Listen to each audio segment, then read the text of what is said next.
The views and opinions of the guests of Veterans Archives do not reflect the views and opinions of Veterans Archives, its subsidiaries, or its partners.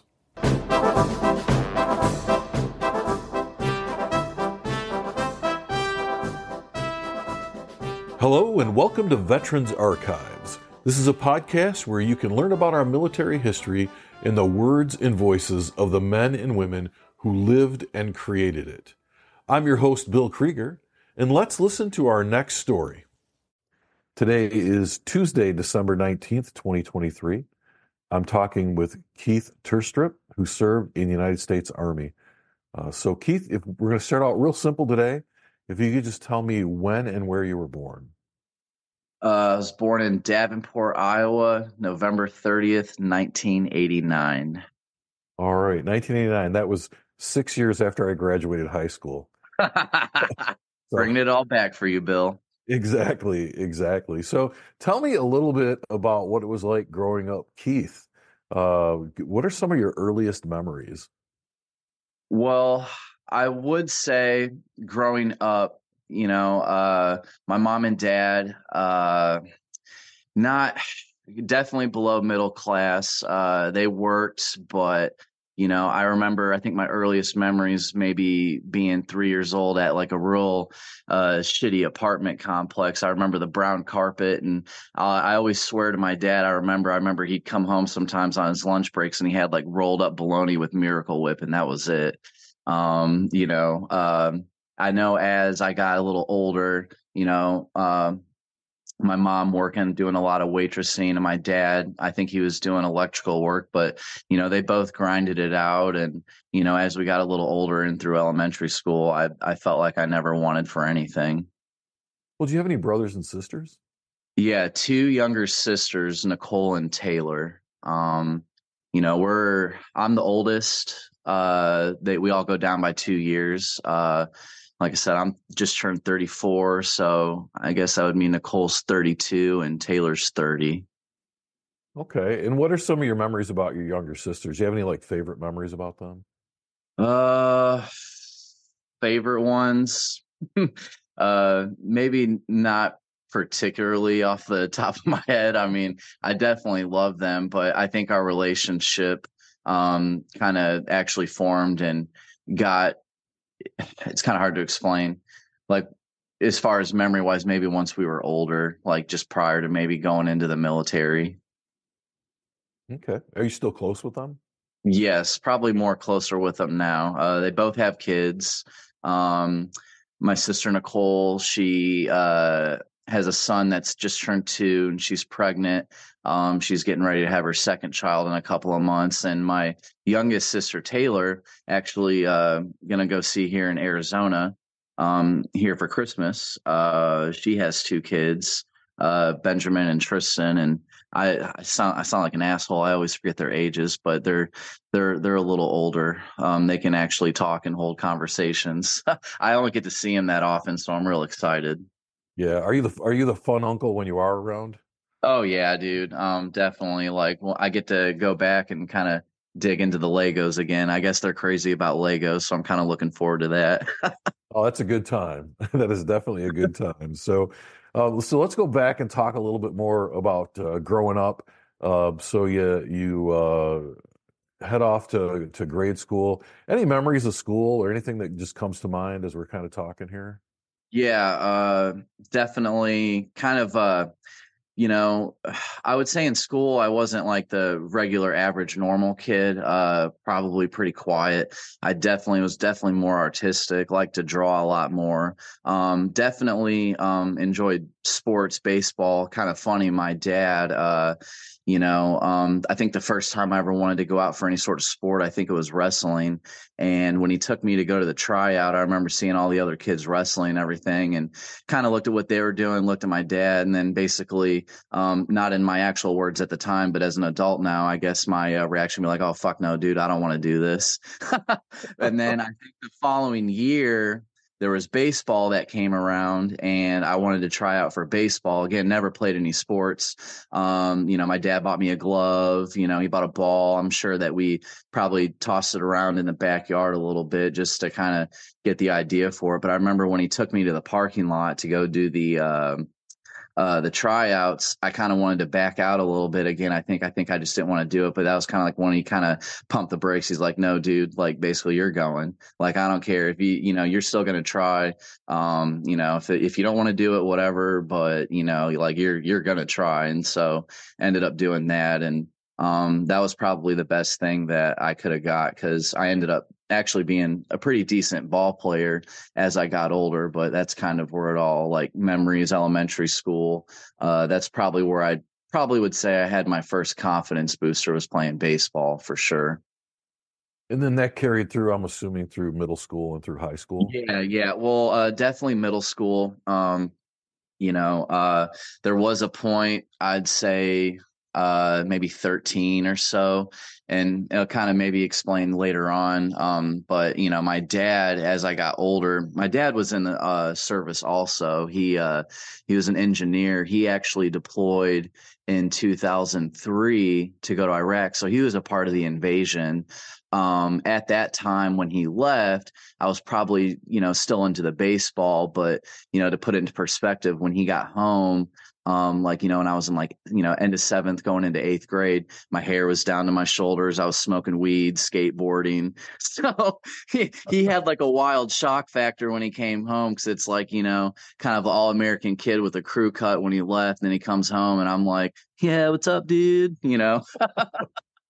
So I want to talk a little bit about your father's deployment. This is interesting. What was it like for you as a kid in middle school to have your dad go off? And I know that was sort of the close to the beginning of everything, and so there's a lot of uncertainty in that. Can you talk a little bit about how that felt and how that impacted you? Yeah, absolutely. So, I remember, of course, when he deployed, and again, this was, early on. America was definitely, big on like the rallying behind the troops. Not that they weren't later on in the years, but, he was a Army Reserve. So it was a local, unit from like where we live, like, reserve unit, if you will. I think it was 389th Engineer Battalion. But to make a long story short, when they deployed, of course, all the families are there. There's some old newspaper clippings that my mom put in like a little scrapbook. But I remember him in his BDUs, and of course he had his glasses on because I think he was kind of scared to go, leaving family and everything else. And I would say, as for me, it was definitely, I mean, being the oldest and kind of have an idea, like, kind of like a sense of like, proud, but also kind of nervous for him. I remember my mom let us stay home from school that day because, I think he deployed, I think on a school day. I think the idea was we were going to go, like right after he left, we are going to go back to school. And I think she just let us stay home from school that day. But I think one of the main things that I can take away that I remember that kind of struck me the most was, this was probably some months after he deployed. I remember seeing the news and stuff like that. Everyone still had like the big tube TVs. There wasn't any flat screens then, but I remember I think there was some combat footage that they were showing maybe in Fallujah, where there was a lot of like intense firefights and stuff going on. And God, I didn't think it would be this hard to talk about, but I remember seeing it. And then as a kid, I like that like bothered me because I remember I got in the shower and I just like started crying. I just like started crying, man. I was like, oh my God, like just thinking of him being over there, and everything else. And of course, deployments nowadays, you're like regular, like how we're talking now, you get the internet, you get more regular phone calls. I think he had to like wait in line to use like sat phones, and it was kind of like, yeah, you could call home, but letters were still definitely a lot more of like kind of like the old school traditional deployment, so. But yeah, I remember that particularly, like that was hard for me. Yeah, I can only imagine. So what was it like after he came home? So like you said, he left this clean cut kid and came home to a skateboarder. How'd that go? Oh man. That's a great question. This was years back. My dad had it's answering your question. My dad had a surprise, I think it was his 50th birthday party. All the family got together out in Arizona. We all were taking turns, going around the table, saying things that we were grateful for. And to kind of answer your question, when he came home, he got off the bus, and it's like a big important thing. Family's there, everyone's stoked, happy, excited. And when my dad got off the bus, of course, he's hugs, kisses my mom. Hugs, kisses my sisters. Well, he went to go hug me, and of course I hugged him, but I think he went in to go kiss me on the cheek, and I remember just like backing away, and I don't know why I did that. And it's probably because I was just upset. I don't know, just kind of like at that bad age. And, again, like the smoking and the skating, like changing. But, that really, it bothered me. And I thought about it over the years, like leading up to when we had that family reunion thing. And when it got to me at the table, excuse me, I'm sorry. Fine. It was, everyone, of course, I'm like the last one that has to freaking, say what they're thankful for. But I just remember apologizing to him for that, because it made me feel so bad, man. I was like, hey, like I'm sorry I did that, because I didn't know, because I actually had an understanding of what that felt like to come home after that. And then for me to do that, it made me feel like a piece of shit. And I just wanted to, tell him that, hey, like I'm sorry, man. Yeah. When you mentioned, I got to ask you, when you mentioned that, did he even remember that incident? Because Oh yeah, I okay. think maybe he did, maybe he didn't, but I think he probably shook it off maybe in his own way. But I remember him telling me like, it's okay, man, like I got you, like don't even worry about it. Yeah, yeah. I think it's funny sometimes we carry guilt around about things like that, only to find out that we're the only ones that remember it. You know what I mean? Right, yeah. Like we carry this guilt around and no one else remembers it but us, and we've been beating And I, ourselves I up. think it right, and I think it might have been one of those things too, where like he's seen how much like it upset me, and maybe that, like you said, I'd been carrying that around for all these years, and he just wanted me to like let that go for sure. Oh yeah. Yes, absolutely. So your dad gets home. He's changed, I'm sure. You've changed. What was it like going forward? What was it like for your family, and how was it through the rest of middle school and into high school?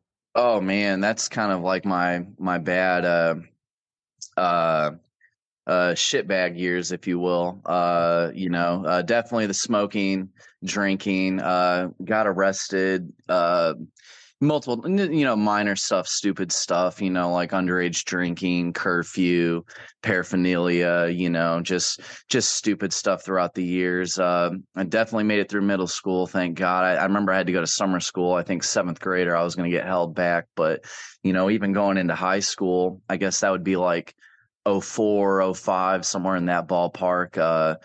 Just kind of continued on with hanging out with like kind of the bad crowd kind of deal. But we actually moved, like I said, I was born in the Quad Cities, so I lived in Moline, Illinois, and Davenport, Iowa, pretty much my whole childhood up to my freshman year in high school. And then after that we moved to the Chicago area, little town called Oswego, probably about maybe 25-30 minutes outside Chicago. So, my freshman year, my freshman year of high school, moved to the Chicago area, and yeah, it just kind of progressed and kind of got worse and worse from there, I think. Now, I know it can be difficult switching schools, especially when you're that age. So with all this going on, were you continuing to play ball in school? No, the good question. And I was kind of touching up on that growing up. So, my mom, I told her, I guess it'd be maybe around seventh or eighth grade. Yeah, right around there. I just didn't have my heart in it anymore. Like I was still skating, but I wanted to play baseball. I think eighth grade. might have been my last year actually. And I remember I told her, because when I was growing up, there was one time like I was on like a little traveling team. Like I actually felt like I was talented enough I could definitely have played high school baseball. Like I was definitely talented enough for that. But I remember I told my mom, I don't really have my heart in it anymore. I think this is going to be my last year. Well, my mom actually, offered for me to keep playing baseball. Like she was like, I'll pay you. My mom was willing to pay me to keep playing baseball, a Mhm. kid. And I didn't want to do it anymore. I just thought it was better to, grab my skateboard and go, hit some street spots and go skating. I thought that was like my appeal. I didn't care about the sports anymore at that point. Okay, understand. And so you're in this new high school in the Chicago area. Uh, Being a new kid's never easy. How did you get through that? Well, I mean, I'm not a braggadocious person by any means, but it wasn't hard for me to make friends. Unfortunately, like I said, with like the smoking and the drinking, you could say like, oh, the cool crowd kind of thing. But I felt like, from the experiences I had, elementary school, middle school, leading up into high school, being at some rougher schools. The high school that I went to in the Chicago area by no means was a rough high school. The high school that I started, well, my middle school was a rough middle school for sure. Never had gotten in any sort of actual physical fighting or anything until middle school. And then high school, no fights, but, definitely was aware of the business, if you will. There used to be like a couple shootouts outside the high school. A lot of the gang territories kind of met there at this high school that I went to. But you think the Chicago area, you think, oh, well, that could be rough. But it was actually a nice suburb area, low crime, but, still close to the city. But to make a long story short, I didn't have any problem making friends once we moved. Of course, it sucked. No one wants to leave what you think is like your whole life. Like, oh, all my friends I've known the last 3-4 years, whatever, da da da da da. But, of course, I made new friends and, new cliques and stuff, new people to party with. So, I mean, essentially in my mind at that point, I was fine. Yeah. Yeah. So with all the partying and fun that was going on, how was school? I'm assuming you made it through high school. No, actually, I didn't. So, Okay. I dropped out. My after my sophomore year in high school was my last full year I completed. I was in school suspension a lot. My dean at my high school like just knew me as a regular face and in school suspension. Of course, my mom was a good mom, like a good responsible parent, like calling the school like, hey, what do I got to do to get my kid, get him right. I think it just got to a point with the in school suspension. I wasn't in regular classes. I mean, dude, I was just like even in school suspension, I think there were points I just walked out of there and just was roaming the halls trying to be like, oh, hey, man, like kind of what I'm thinking right now. Like I want a cigarette. So like just like trying to like sneak out and, I just was a useless desk at that high school. And, this is kind of funny, kind of, even with this interview, my mom, always had high hopes for me to be successful, of course, but she was like, okay, like kind of like, I'll make a deal with you. If you can drop out of high school, but when you're 18, you got to go in the military. And then this is my thinking then, before anything even happened, I'm like, oh yeah, dude, fuck yeah. Like, yep, I'll go in the military. Absolutely, mom. 18, yep, I'll go. I'm 16, 17 at the time, like thinking, yeah, fuck, I ain't going into the military. Like, are you crazy? Like, like, but that it ended up ironically that ended up being the situation. But yeah, so I actually didn't make it past my sophomore year. I dropped out my beginning of my junior year of high school. And so what did you do between the time that you dropped out of high school and eventually joined the military, which sounds like the exact opposite of what your plan was?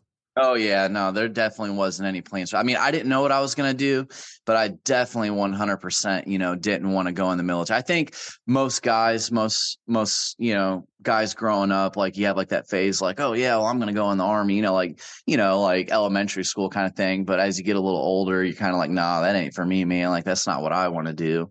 Kind of thing. But um I would just say that I'm sorry, you were asking me like kind of what was I doing in between with not Yeah. being in high school. Yeah. What Well, kind of led up to you going into the military? yeah. Well, again, kind of the partying, drinking, bad decisions. I kind of racked up a few more arrests. The drinking. I mean, I was going to like the local grocery store. Not my good days by any means, but I would, basically lift like two handles of like, big gallons of Captain Morgan. I would usually keep one for myself for personal use, and then I would trade the other one for like a sack of weed. And, that was kind of like my daily goal was like, how can I get some alcohol? How can I, get some weed? I mean, that was literally my goal, and of course with that came the trouble that I got. I didn't mention this, but shortly after we moved to the Chicago area, I ended up going to juvenile detention. So I was in kid jail only for about a month, but that was my first kind of wake up call. Again, this was when I was like 16. Hmm. Um, and this was just like again shortly after we moved to Chicago. I'm just kind of trying to set like kind of the tone for Yeah. everything kind of leading up to what you were asking. But so of course I got out, and you think that'd be like a major, because again, like the juvenile, the one that I went to in St. Charles outside Chicago, like just to be real with you and real world talking conversation, like I'm a 150-pound white kid at this time, and then I go into this pod and I see nothing but these big ass like Mexican and black gangbanger dudes that look like they're 25 years old with tattoos on their neck. And I'm like, fuck, man. I just remember like walking in there trying to have like that face, like, yeah, don't fuck with me. But as soon as that door closed, man, I went on, and I was a single cell. I went under those blankets and I started crying. I was so fucking scared. I was like, man, dude, I can't do this. And you would think that have been enough. But of course, when I got out, it wasn't. And then, shortly after, to your point, the conversation we were having about high school, just kind of going through the motions, but, definitely dropped out. And then, of course, to get, to where you were at, that led up to the military. Of course, I had gotten arrested a couple more times, and then I ended up going to adult county jail, and was only in there for about a month. But I got the golden opportunity. This was during the surge, Mhm. 2008. Nobody wanted to be in the military. The recruiting numbers were very low. Of course, Iraq was still hot. Afghanistan, of course, was hot.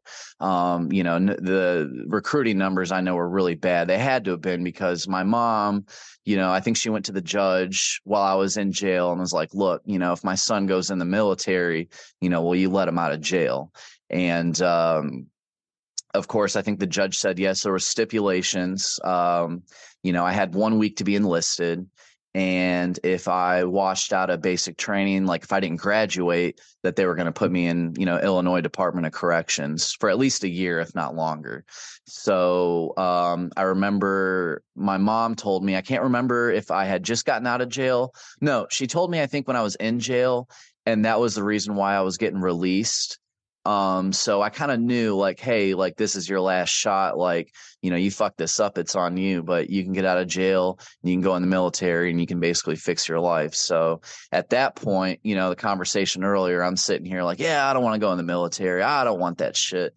But of course, being in jail, and at that point, even then at that point, I knew like, yeah, man, I'm not going anywhere anytime fast. And, it kind of had like the first thoughts like, yeah, I don't want to be a fucking loser, man. Of course, I didn't know what it looked like to be successful, like how I'd been living my life the last 4 or 5 years, even being so young at that point. But yeah, man, when I was given that opportunity, I was like, yeah, let's go, man, let's go. So you sign the papers, you head off to basic training. Now, you've been in kid jail and you've been in a real jail. Tell me about what it was like to arrive at basic training. So I remember, even like just before prior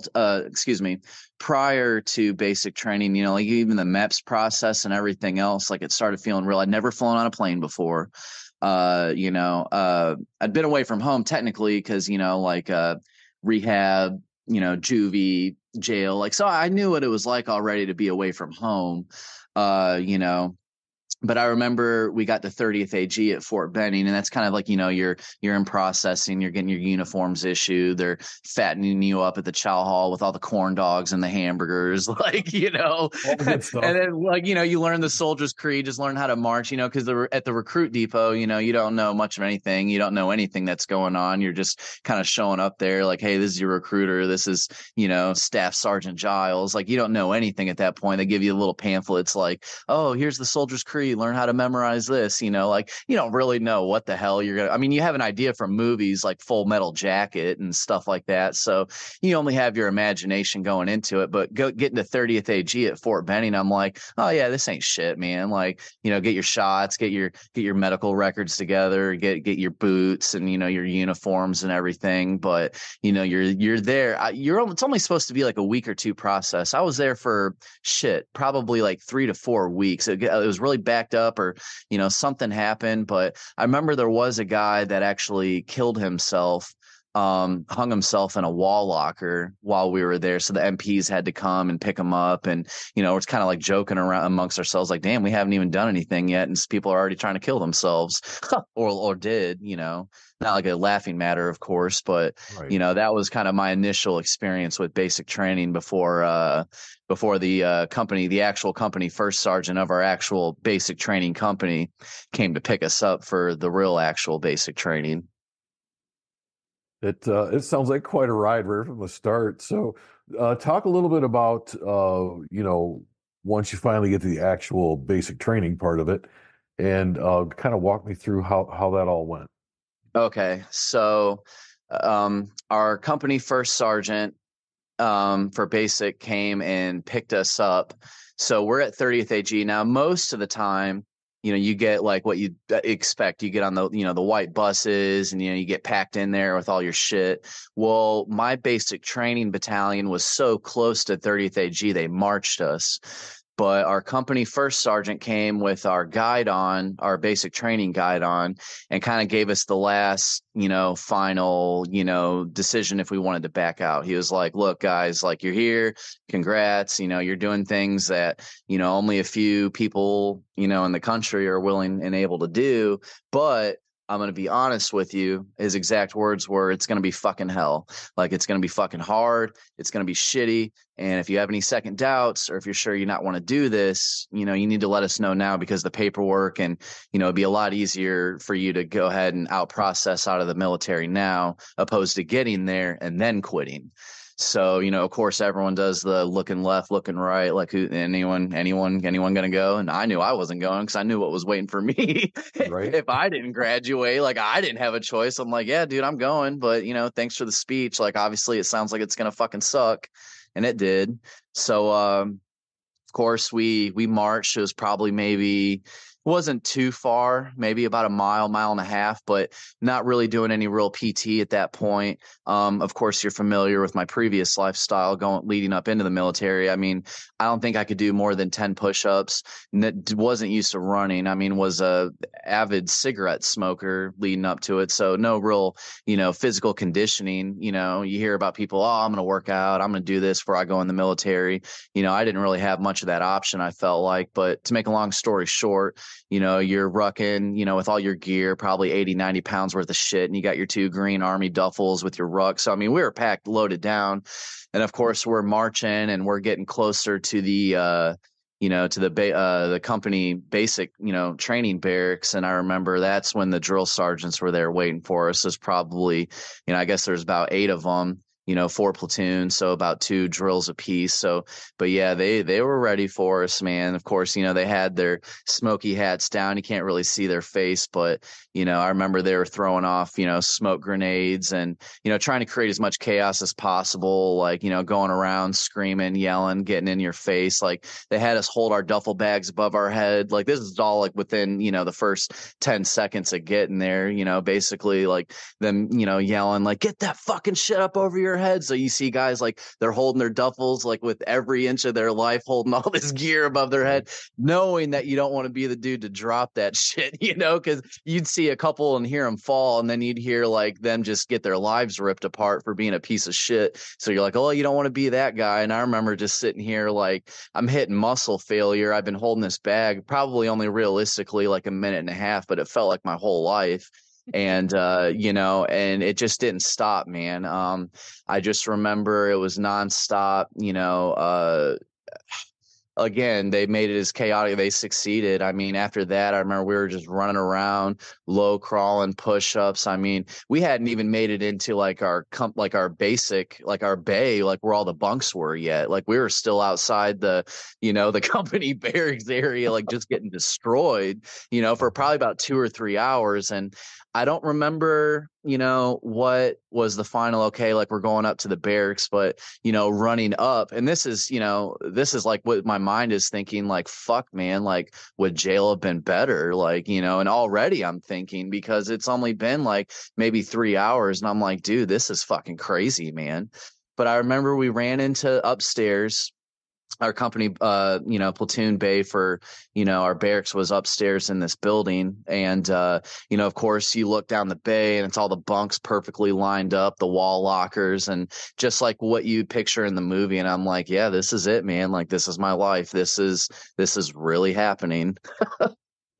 So, I got to ask this question.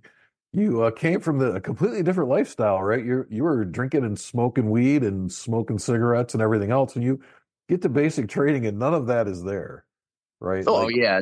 Yeah. Right. You don't get any of that stuff. Was there a time where that was really difficult? And also, was there like a time where that created some clarity for you? Clarity, definitely, maybe more. But as far as like what you'd normally think, like maybe like, oh, I had a period of a few weeks where, between like being out of jail and the opportunity to go in, like where I wasn't smoking. I mean, of course I was smoking cigarettes and may have snuck a drink here and there, but like as far as like the drugs and the stuff that I was doing and anything, I don't recall. I never had any sort of like withdrawal deals or anything else like that. But yeah, dude, I definitely remember like, yeah, I want a fucking cigarette. And, of course, no cigarettes in basic, no dip, no nothing. So that was hard. But I didn't really have any sort of like, withdrawal deals where I'm like, oh man, yeah, like this, I'm not going to be able to do it kind of thing. It sucked, but it was doable. Cause even being in jail, it wasn't like huge stretch of time, like a month, but a month being a cigarette smoker, 3/4 pack, full pack a day. And then that's gone after about a month, you naturally, right, wrong, or indifferent, your choice or not, like you kicked it, like you're not a cigarette smoker anymore. But I mean, I still wanted one.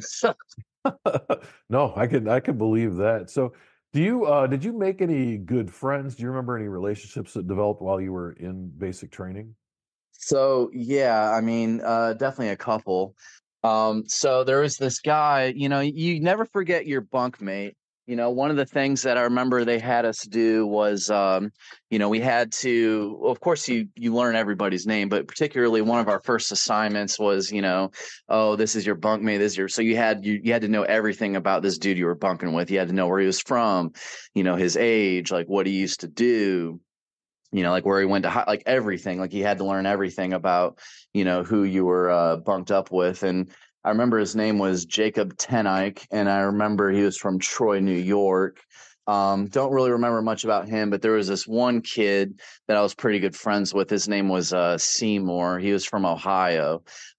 Just real goofy, kind of like similar background as me, like liked a lot of the same music, a lot of like the punk and, stuff like that. But it's kind of funny, and I'm kind of jumping ahead a little bit, but after basic, lost complete contact with this dude. He's probably like my best friend in basic, but years later down the road, I'm deployed in Afghanistan, and I'm in a little chow hall, and where we were deployed, it was out in the middle of nowhere, like on a plateau out in like Kunduz in the mountains. So, I guess there was a Ohio National Guard unit was there, but I guess I was laughing at something in the chow hall, and he told me, like, when he heard my laugh, like, that's fucking Terstriep. Like, I know that laugh, like that, like, where's that motherfucker at? And I remember I felt like a tap on the shoulder and seeing him, and I was like, no fucking way, man. Like, I was like, Seymour, like, because, again, he was from Ohio, and I guess for whatever reason, they deployed the Ohio National Guard out where I was at in Afghanistan. But I, seen him in a little random chow hall in Afghanistan after not seeing him, I guess, because I was in basic '08 and I was in Afghanistan. And I mean, it'd been a few years. It was just one of those chance things. And, they always say in the military or, active army, like, yeah, if you're in long enough, you'll bump into dudes that, you were in basic with, or people you were in with in different units, like PCSing, going to different areas. So, yeah, that was just a weird chance encounter in and of itself. Oh, no doubt, no doubt. So let's kind of roll on from basic training and talk a little bit about AIT, and then how did it feel to graduate? So, what was AIT like for you? And I know the infantry AIT is maybe not as much fun as some of the other AITs that you could go to. So, what was that like? And then how did it feel to like accomplish that and graduate? Yeah, so of course I did my initial, I believe it's 9 weeks regular, Army recruit training, just, graduated that, basic weapons, marching, just basic stuff. I was infantry, so I was OSET. So I basically had 4 additional weeks of infantry school, in Fort Benning. So I stayed in the same barracks, same drill sergeants, everything else. We had, our graduation. Well, I think we had, it's so stupid. You think I would remember. I think we had like a pass. Yeah. So after we graduated, we got like a 2 or 3 day pass where basically like, we just got a hotel and, got to like, I guess kind of like let loose. Obviously there was the, hey, no drugs, no drinking. Of course we had drinks, but it wasn't going to take a chance. And I don't think anyone I was with was trying to do any drugs at that point, which was a good thing. But of course hit the ground running back infantry school. That was obviously where the training is more intense. You're doing a lot of, combat simulated things, raiding villages and, doing kicking indoors and doing stacks, entering, clearing rooms, stuff like that. But, 4 weeks of that. And, of course, I think one of the last things that you do before you graduate infantry school is you got to go on like believe it's they say 20 miles. I think it's probably like more like 15 mile road march. But, I remember when we were out, it just started pissing on us. It was just raining. And I remember that was already going to make it harder because all of our gear's wet. And as you know, gear's heavier when it's wet. So you're going from like basically your 60 pounds to what feels like 70 or 80. And I remember the drill sergeants lit some burn barrels and they were like, yeah, dry as much shit as you can, because they knew. And I remember but the feeling of coming to the end of that road march, which obviously, yeah, that was shitty, but the feeling of making it and passing all the other qualifications and doing everything else and leading up to graduation, kind of getting that first feeling of accomplishment. Because again, dropped out of high school, never accomplished anything at that point, but to graduate infantry school and to your point, like getting ready to be on my way to my first unit. Yeah, it was a huge accomplishment. The graduation ceremony, of course, we're marching out and doing everything else, but seeing my parents in the stands and kind of cheering and seeing how happy they were, like, yeah, it was a good feeling. I'll never forget, kind of like I was even so stoked. I did, man. Like my dad even called me out on it. He's like, you broke your bearing, because I was kind of smiling. I was so happy when we were marching in the ceremony. But yeah, I was stoked, man. I was excited. I was like, yeah, I actually did it. And of course, the turning blue ceremony where you get your blue infantry cord on your Class A uniform. I had my dad do it. My dad's still in at this point, in the Army. And so he came in his Class A's and, he pinned my infantry cord on me. And I thought that was cool. That was a nice moment for me. Oh, that's incredible. What a great way to kind of share that moment with your dad, especially since he can really understand what you're going through. Yeah. So, I'm sorry. oh no, go ahead. Well, I was going to say, and because leading up to that point, with all the trials and, the shit that I had growing up and, like me and my dad, even to your point, like when I was growing up, we never had a bad relationship. Like we were really close. We had baseball. He was the coach of the baseball team, growing up in school and all that. So like we had that, and that was really good. As far as like similar interests, I don't think we had that many similar interests, but, of course, leading up into the military, but, having that and then us having to have that together, that was really nice for me, like to your point, to kind of have some, shared experiences, if you will. And of course, having him, pin my blue cord, that was really nice. Yeah. Well, that's awesome. So you get through this. It's got to be a great sense of accomplishment. And now you're headed to your unit. So tell me about that. Oh man. Well, of course, after graduating, you get to go home for a couple of weeks, hometown recruiting.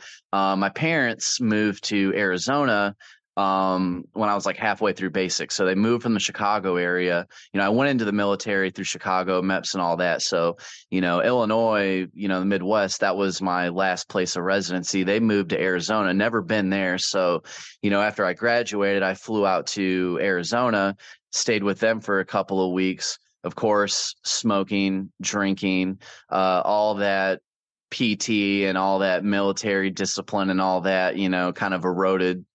I mean, you could be surprised what you could do to yourself in 2 weeks after having 4 months of straight waking up 4:45 in the morning and PTing and getting smoked throughout the whole day to you got your first chance of individual freedom where you're on your own to make your own decisions. And yeah, I tried to make the most of it.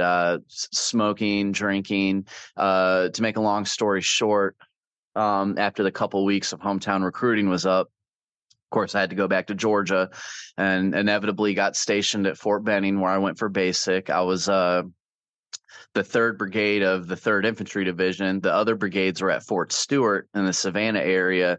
My brigade, they call it the Bastard Third because it was like the one by itself over there in Fort Benning. So I was like maybe 10 minutes away from where I went to basic training on Kelly Hill. So showed up there. And of course, definitely, more nervous then I think than I was in basic because, you're going to your first unit and, guys are already seasoned. They've already deployed, you basically, you're the new guy and you know that your life's about to suck. Like, enough even from like your drill sergeants and learning about the Army, like what it's going to be like. So it's kind of like, yeah, you graduate, you think you know what's going on, but yeah, you just don't know shit. You don't know anything yet, Right. and then so I remember I got to I checked in. I got all the little, stamps around posts where I needed to go, CIF, drawn gear, all that stuff. And I remember I got sent to my battalion headquarters to figure out which, battalion, company, if you will, that I was going to. And I remember getting there with a few other guys, and they were like, "Oh yeah, you're going over here to Charlie. Oh yeah, send him over here. Send him over to Alpha." And then they got to me, and they were like, "Well, where are we going to send this guy?" And they kind of all started laughing and started looking at each other like, "Dude, let's send him to Baker. Let's send him to Baker Company." And I was like, "Yeah, let's go to Baker." Like I had no choice in what was going on, but I knew from like how they were talking in their body language, like, man, Baker Company is probably going to be a tougher company. And So it let's send a was. new guy there. Yeah, let's send him to the meat grinder. Let's send him over to Baker Company. And Baker Company, for what it's worth, a nostalgic World War II unit. So that was Baker 115, 3rd Brigade, 3rd Infantry. That was Audie Murphy's actual company in World War II. So there was a lot of prestigious, stuff with the company and him. So they were already always trying to be like, the best, like they were tough. To make a long story short, when I met my platoon sergeant for the first time, nervous, all the knowledge and everything I learned just got flushed right out the fucking window. Cause I'm just like, you're scared and you're looking around, and it felt like going to jail because that same kind of uncertainty feeling, like, just feeling like, just out of place and not knowing what the hell's going on. But I met my platoon sergeant, Sergeant Reed, and when I met him, I forgot to stand at parade rest. Yeah, you're shaking your head. You're like, yeah, dude, like Yeah. you fucked up right off the very beginning. Like, this is not first going to go well impressions are for Keith. everything. Right. So, and I remember, of course, he didn't even address anything with me about it. He just looked at me like, I can't even believe you just did that. Of course, my future team leader, I didn't know it yet. Sergeant Bernhardt just sounds like an intimidating name. And he was a big corn-fed dude from Texas, probably like 230 pounds of just lean muscle, like 6'3", like, 2 deployments already under his belt, CIB, freaking airborne air assault badge. I'm like, fuck. And I remember my platoon sergeant looked at Sergeant Bernhardt and was like, well, hey, you're going to take this guy. And I remember he kind of like sized me up, looked at me up and down. And of course I didn't stand at parade rest. And then, he had already corrected me on that. He's like, oh, you're not going to fucking stand at parade rest for your platoon sergeant. But before he found out that I was going to be, in his fire team, like that was going to be my team leader, he was like, all right, Bernie, you're going to take Terstriep. And I remember, like I said, he looked at me up and down. And he was like, I don't fucking want him, So it was like that feeling of being rejected, like right off the rip, like just like, oh my God. And yeah, to make a long story short, the getting smoked in basic, if you will, the push-ups and the sit-ups, that had nothing on what this man did to me for about 3 hours before I got into my barracks room.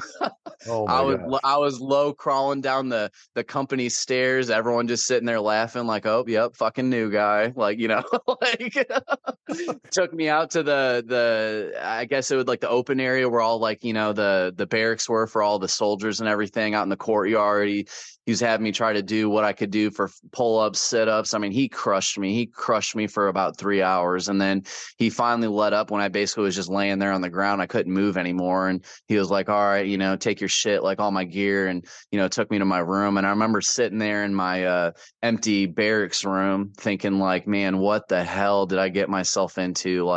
I never felt more like wanting to quit anymore at that point, because like I said, I just got destroyed. And then on top of that, here it is going to be like a week later, not even, I was going to be due to have to take my PT test, get into your first unit. So I'm like, I'm sitting here destroyed. I can't move my arms, can't move my legs. And I'm like, dude, how am I going to make it? Like, I don't know if I'm going to be able to do this. Like physically, I didn't think I was going to be able to do it, man. Yeah. So that was kind of what it was like getting to my first unit. Wow. Sounds amazing. Yeah, it was fun. So you get there and, you get into your routine, whatever training and things like that you're doing. Did you make some good friends while you were there? Oh yeah, I mean, absolutely. I mean, they always say like, your first platoon that you're ever, assigned to in the Army is always like your favorite one. I mean, of course you got guys, different backgrounds, all from all over the country. Of course it takes a good solid, 2-3 months and, a few training exercises minimum before any of the guys start to warm up to you. Cause again, they've all previously deployed, been on previous deployments together. They've already built their bond. You got to kind of earn your way in. But, after, of course, individual friends, I mean, yeah, a few here and there, just a couple buddies like to kind of hang out with on the weekends. Had a buddy that had, his own apartment off post. So, his name was, Jeremy Crutcher. He's a good friend of mine. He's from Texas. A lot of infantry dudes from Texas, man. It's kind of funny. If you look at the infantry as a whole and you ask guys where they're from, you're going to get Texas, Alabama, Georgia, North Carolina. Like the 80% of our infantry is from the South. And, I always thought the other 20% comes from Illinois, Michigan, and maybe New York. Right. You're probably statistically correct in all of that. And I wonder if it's because those are big football states, and if you don't go on to college in football, you got to go do something, right? So why not Yeah. join the army? Yeah, and kind of like the Bible Belt area, a lot of, probably Christian values and beliefs, like wanting to, do everything for your country. And then, it's funny because, a lot of people like they might want to decide to go infantry. Like I was kind of a history nerd, growing up, and I always thought, military history and stuff like that was always neat. But I always knew what the infantry was prior to going into it, but you'd be surprised. There's maybe like a few dudes like, I didn't really know what this was. My recruiter just made it sound cool, kind of thing. Oh boy. Yeah, yeah, yeah. So But so you're plugging along in your unit. At what point do you actually deploy, and what was that like for you? Let's take a quick break. Veterans Archives is a 501c3 nonprofit organization, and we rely on donations from our listeners. If you are enjoying these stories and would like to support our continued efforts, please go to www.veteransarchives.org and select the donate button. Thank you. yeah, so of course, after, maybe 6 7 months with my first unit, of course I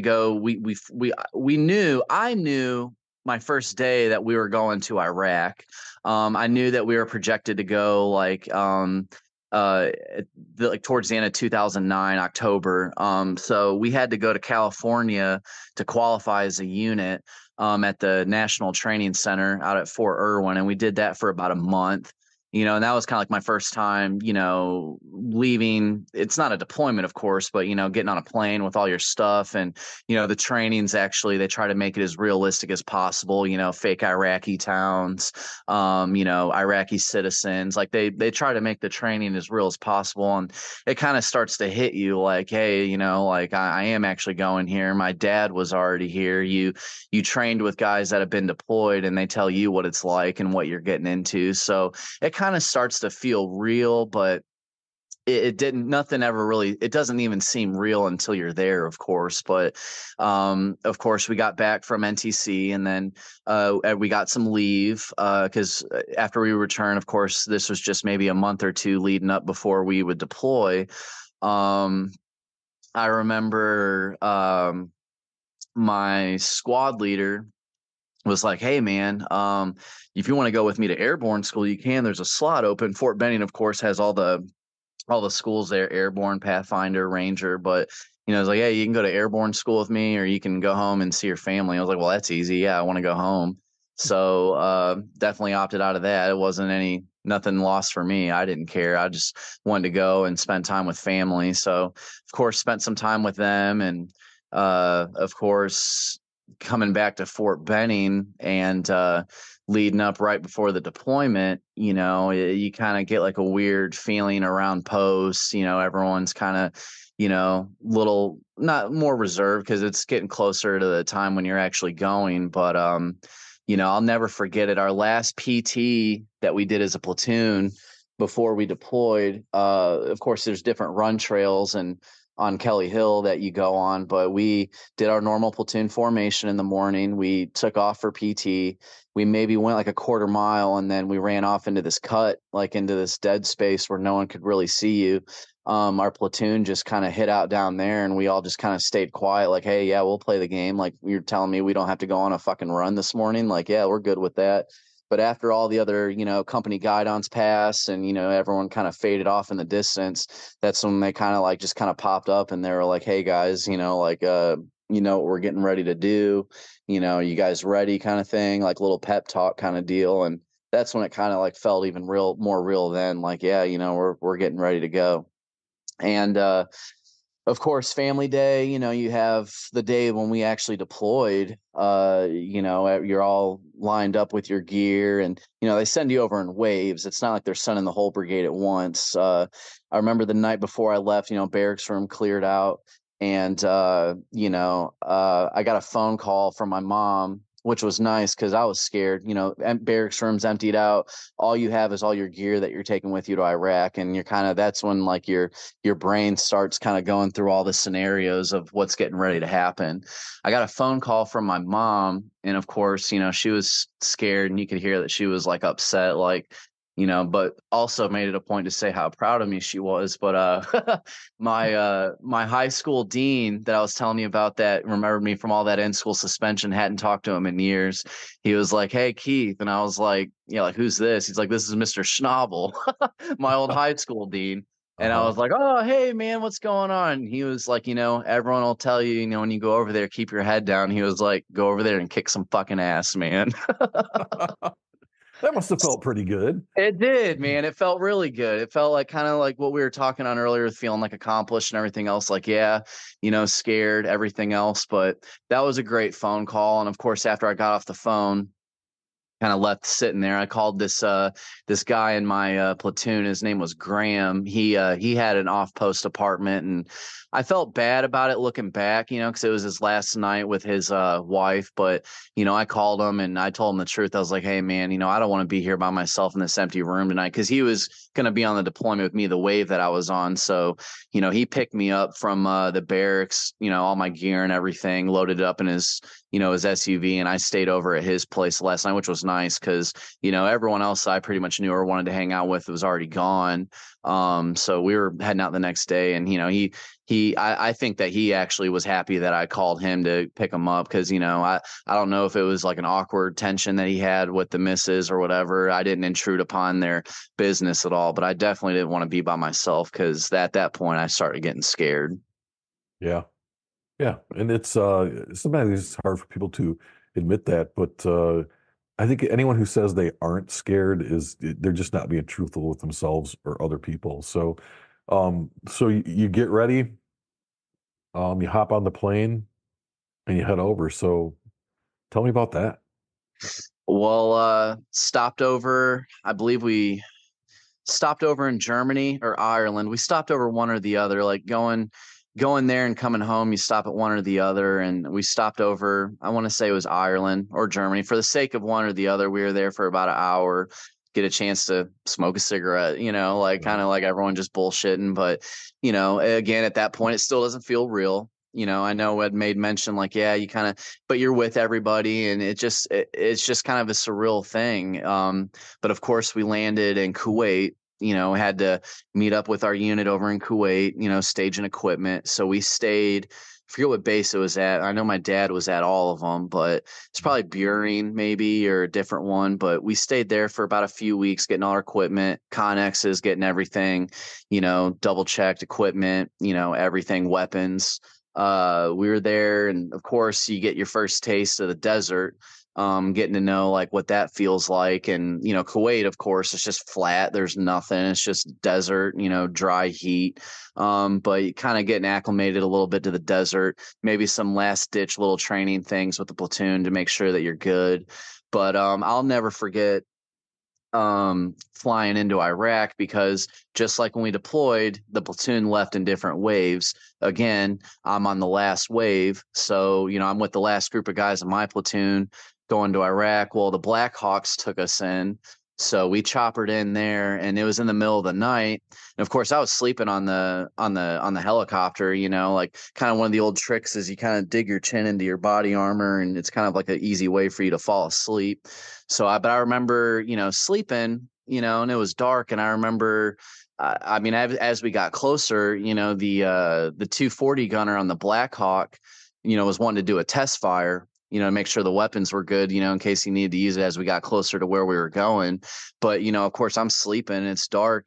And then I just hear this 240 rattle off on like the waist gunner. So like it's flashing through the bird, and it's like, of course it just rattles you because, you know that you're heading to Iraq, and then you're sitting there sleeping and you don't know anything, it's your first deployment. But yeah, when the waist gunner opened up and woke me up with the 240, man, yeah, that scared the shit out of me. Kind of like, oh shit, But and maybe about 2 minutes after that, we landed at Camp Echo, Fob Echo. That's where that's where we ended up, our first place that we ended up going to in Iraq. And, like I said, got there in the middle of the night. And I remember a squad leader picked me up off from the pad and, showed me where I was going to be living for at that point in the next year. So, yeah, that was kind of, and even then still, like, to my point, like all these things are happening, but like mentally, you just can't get around your head that, in this amount of time that, you're sitting now, you're literally, your feet are in a combat zone and you're in Iraq. It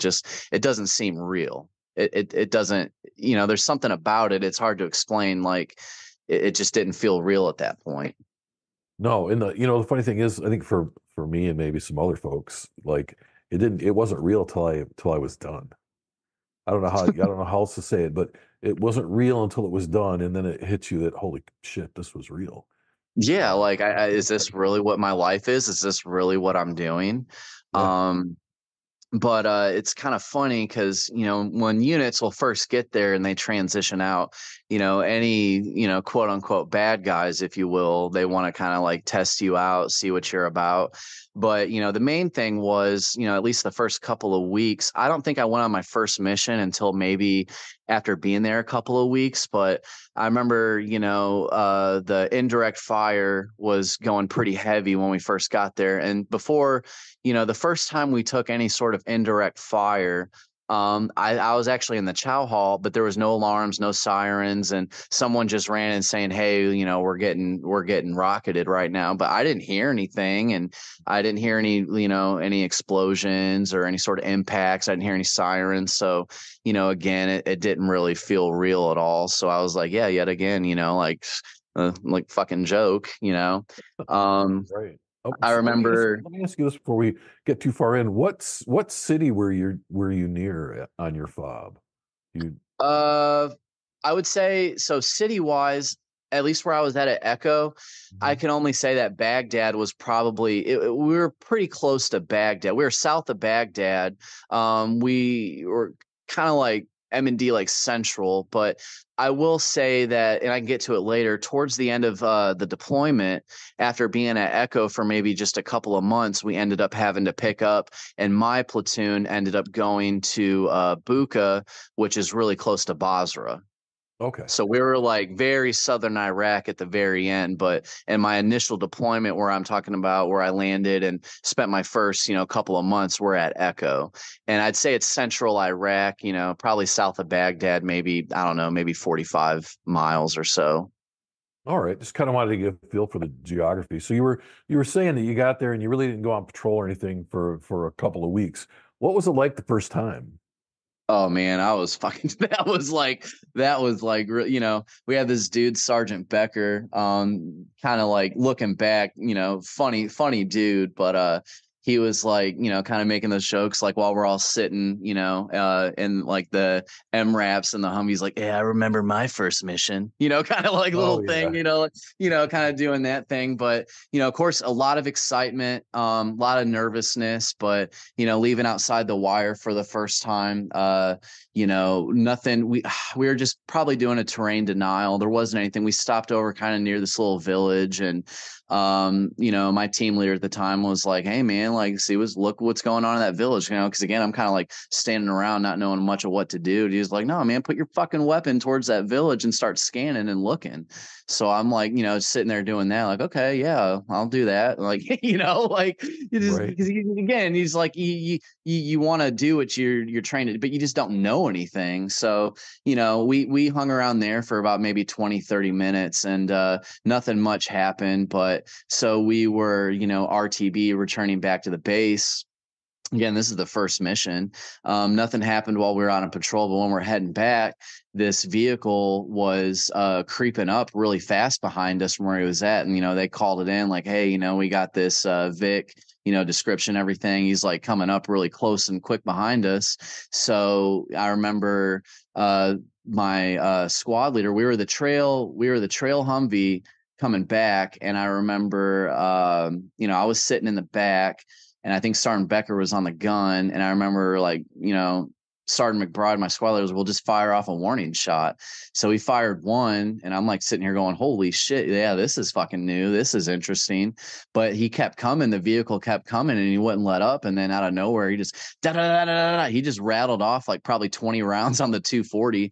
And I remember like kind of like looking out through the back, and as best as I could see. And I just remember like seeing like the sparks coming off the hood. Vehicle swerved, started fishtailing, and kind of went off and stopped. And that was it. We just kept going. Don't know what happened to those dudes. Don't know anything like other than that, well, they're not coming behind us anymore. And that's kind of when it was like, holy shit, man, that was definitely an interesting experience. Oh yeah, that was real for sure. That was real for sure. And then of course, maybe shortly after that, being on a lot of QRF, quick reaction force, like I said, the main thing was at the base we were at, there was this big blimp that they had for like surveillance, and every time they took this blimp down, they would try to throw some shit at us. They had like 60 mortars, rockets, whatever. But it was a joke, because when that thing started coming down, we were always like sitting there like, yeah, I wonder when they're going to start throwing some stuff at us. I remember, this is kind of funny, I was on QRF, and we had all our Humvees staged outside, like the where we were living at. They had the big T walls up and everything for protection. They had like a little concrete bunker. I remember I was outside on the line of Humvees, and just close by the radio so I could hear if anything was coming through. But I remember walking along this line of sandbags, and I told you earlier, I never heard any actual impacts, like any rockets. It didn't sound like, I never had the experience of feeling like people were trying to ever hurt you. Right. But I'm walking down this sandbag line, and I literally, man, I was thinking in my head, well, seeing the blimp coming down, like this would be about the time where they would. And literally when I had that thought in my head, that's when I heard the sirens, like the like incoming. I'm like thinking, holy shit, like I was literally just thinking this in my head. And I did that little thing where you kind of hunt and like kind of like looking around, like just kind of freeze, like, okay. But again, didn't hear anything. And then they tell you, okay, if you're ever taking any sort of incoming fire, like, dude, just lay on the ground and kind of like open your mouth. So if there's anything that lands close, the concussion won't like, mess your ears up, and it'd be like the safest spot. Well, I didn't think about that shit, because that concrete box over there looked really nice, and it was only like maybe 100 meters away.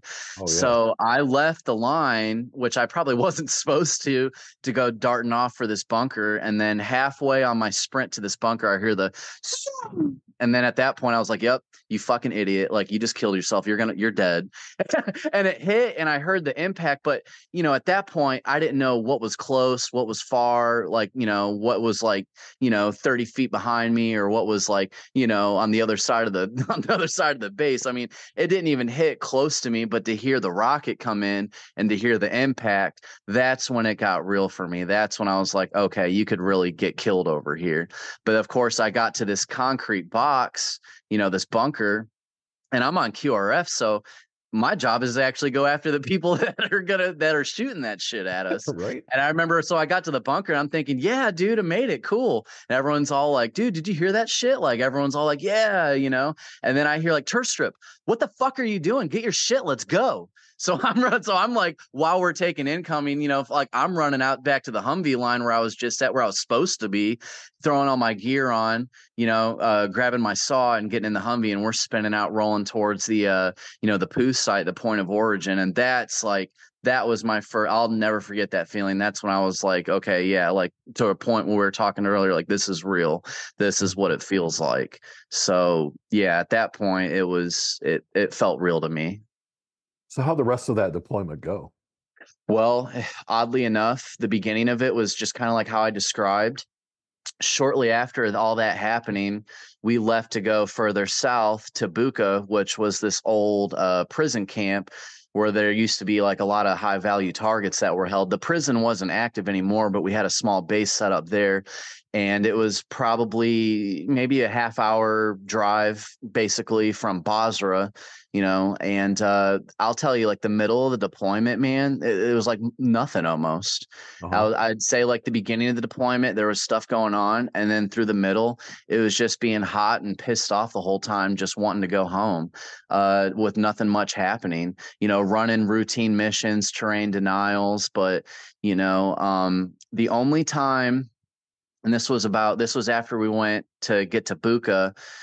This was probably 3/4 of the way through. We were on a night patrol where we met up with the Iraqi army, and we were kind of like showing them like how we do and coordinate and run missions and everything. We were in this little town called Azu Bayer, and we had been there a few times, and that was like the one city where, you felt like there were things on previous patrols we went to where things didn't feel right, where, your spidey senses are going off or whatever. But I remember I was gunning at this point in the Humvee, and we were stationary. I think our LT went to go and try and scoop us up some bread. They call it Simone, the flatbread over there. Absolutely amazing. It is. For what it's worth. It's almost but, worth the trip, right? Yeah, and the chai, the tea. That's one thing Iraqis, you can't hold a candle to them. Their bread and their tea. But anyways, it was a night patrol, and there, of course, I'm scanning, looking around. Well, up a couple blocks, you see a bunch of guys, and it's at nighttime. They have, their cell phones, and I see them coming out around this alleyway, and they're just staring at us, and they're getting on the phone, and then they're sitting there dipping back into the alleyway. And I didn't really like that. I felt like, they knew we were there. They're just calling their buddies like, hey, the Americans are over here, da da da da da. And off house that was driving the Humvee, I called it in, we got our little headsets on. I'm like, hey man, I want to put eyes in this alleyway. And, he called it up to, our squad leader, basically, that was running our section. Like, hey, Terstriep wants to go, look down this alleyway. We're going to go check it out. He's like, all right, yeah, you're good. But I remember seeing these guys and seeing what they were doing, like leading up to that. And I just felt like, yes, it just didn't feel right. So as we're going, we're heading towards this alleyway, but I traversed my gun on the turret to already be facing down that alleyway, just in case I didn't want to have to adjust. I already wanted to be facing down that alleyway. And I'll never forget it when we, got the confirmation to go ahead and creep up.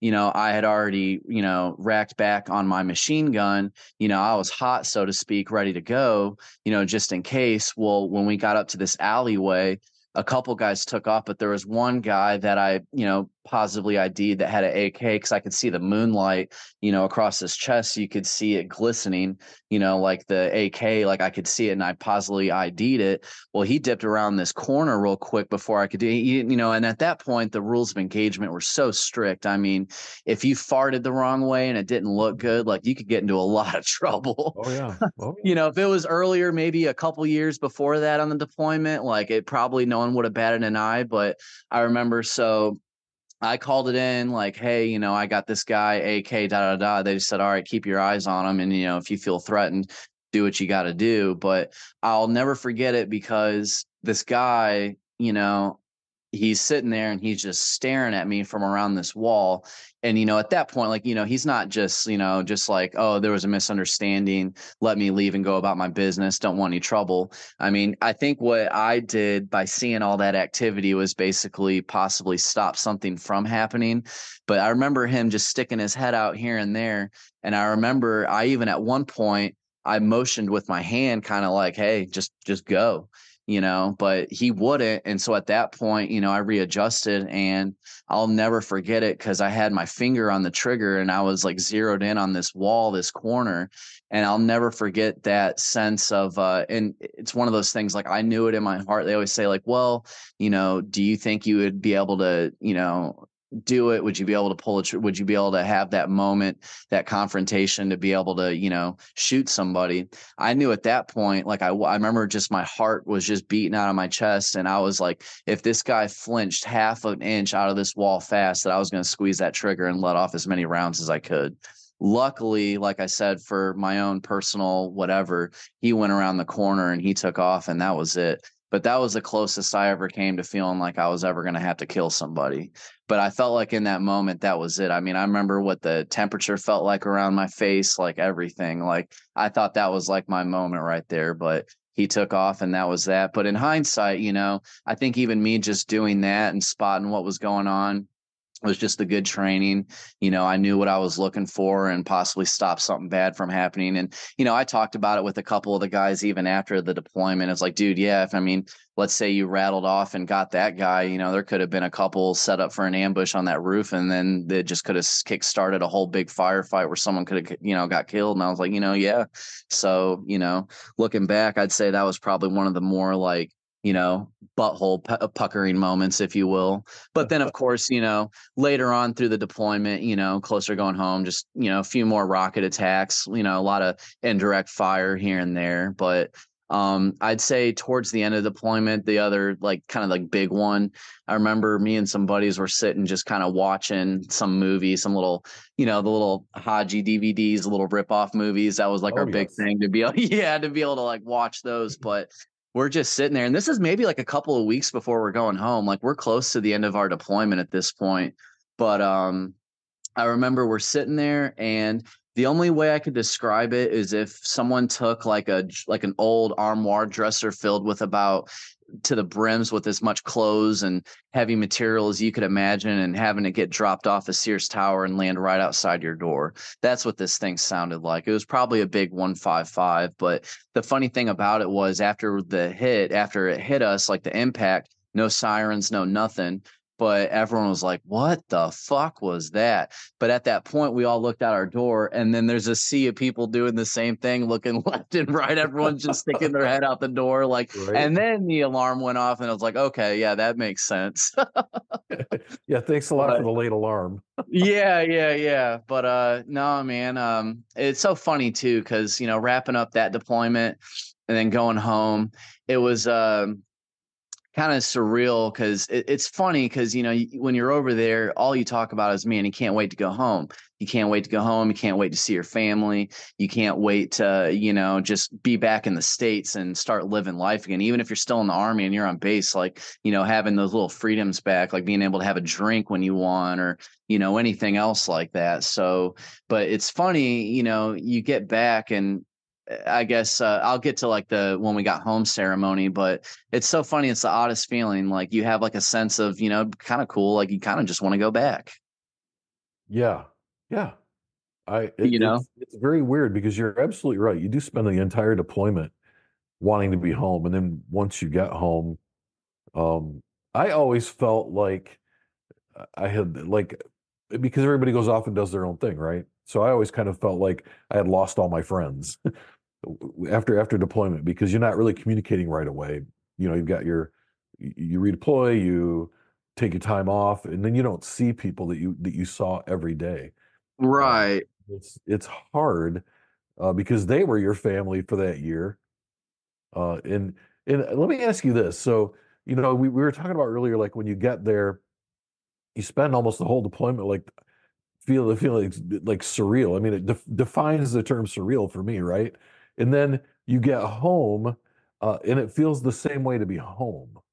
Yeah, and that's really, you hit the nail on the head. I mean, that's exactly what it felt like. And even a couple of the other guys made similar comments, like, so I'm not the only one that feels like a crazy asshole, like wanting to kind of go back. Because, it's like you're a 19-year-old kid and you're, like a machine gunner in a Humvee, like, covering for your platoon. It's like, like looking back, like, dude, that's the best job in the, like, you feel like that's like the coolest shit you could ever do, and then you kind of get back. And of course, you're still in the Army, and it feels different though. Like, you're one of the guys now, you deployed, you got new guys coming into the unit. They don't know anything. You just kind of see like a cycle process, but you kind of miss that excitement. Like, people say like adrenaline. I think it's kind of a little bit of that, but you have like a year of like uncertainty and high alert, and you're, every decision that you make when you're outside the wire is like very important. And then you get back and it's just like plain old Jane, regular life, Pete, like, it's just kind of like, dude, this is fucking boring, man. Like, like what is this? Like, and it's like, you get what you asked for. Like, you're home, you made it. Like, you didn't get hurt, your buddies made it back. Like, I think out of a whole brigade, that we deployed with on the deployment, I think we ended up over the whole deployment, we lost 13 people. Mm-hmm. Out of 4 brigades, we lost 13. None of them, we didn't lose anyone in our company. We actually did. We lost a couple, well, not in our company, but we lost a couple people in our battalion. Like I think 3-1 Cav, they took a guy casualty like the first couple of weeks we were over there. But to make a long story short, you should have everything to be grateful for, and then you're home, and then you're just like, yeah, I'd like to go back, man. I don't like fuck this. It's hard. Even now, like it's you hear guys talk about it too, and it makes sense, but I don't know. There's just something about it going back to normalcy. I guess it feels kind of funny. I saw a meme not too long ago that said PTSD is caused by knowing that you'll never be as badass as you once were. And there's some truth to that, right? Because when you're over there, I mean, you felt like a rock star, kind of. You did in your own way, because you look back at like some of the people I used to hang out with. What are they doing with their lives? Like, fucking, hey, look at me, man. To your right. Yeah, I went from basically being a turd, like I was talking about earlier in the interview, and it's like, now look what I'm doing. He's like, I'm putting mine in for Uncle Sam, man. It kind of gets rid of the old term, you can't polish a turd, because you can.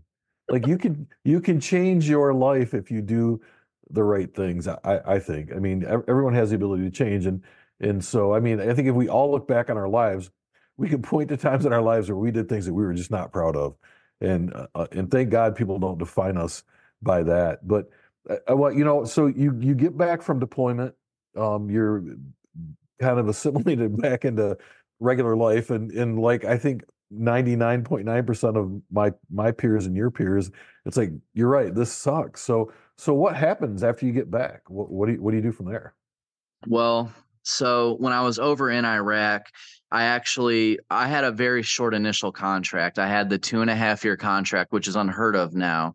Basically the go to war, go home contract. So when I was over in Iraq, they basically were asking me like, hey, do you want to stay in the Army? Do you want to stay in longer?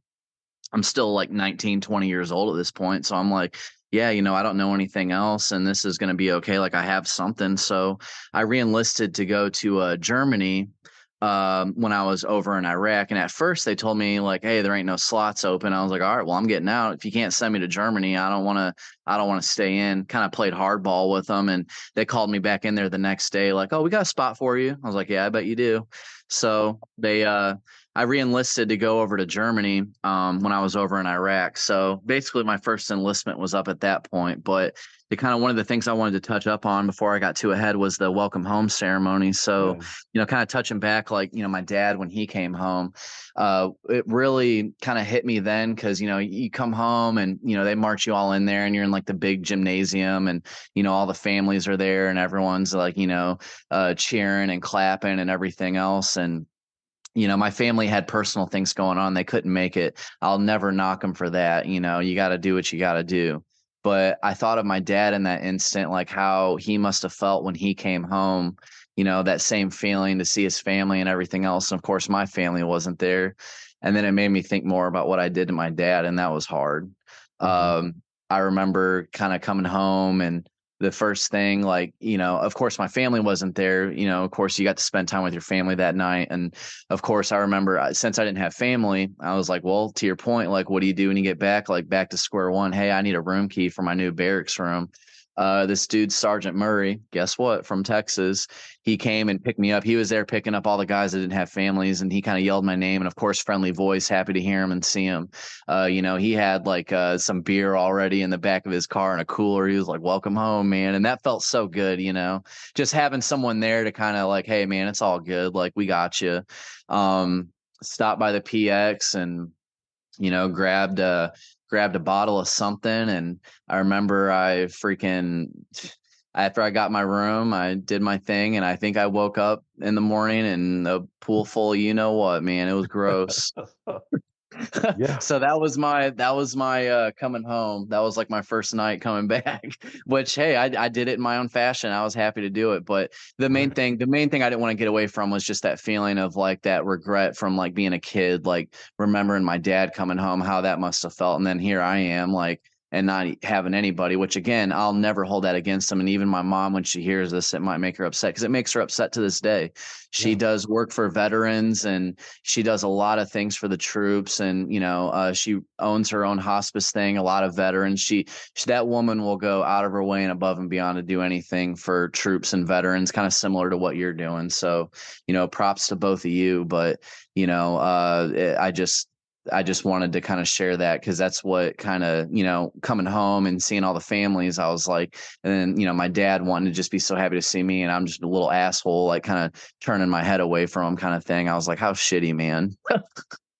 Yeah. Well, and again, we carry that guilt around with us for a long, long time. And I don't know, as a parent myself, when my son tells me about things, sometimes I'm like, I don't remember that. But it was important to you. The other thing is, it's interesting that you say that that you didn't have any family there to greet you when you got back.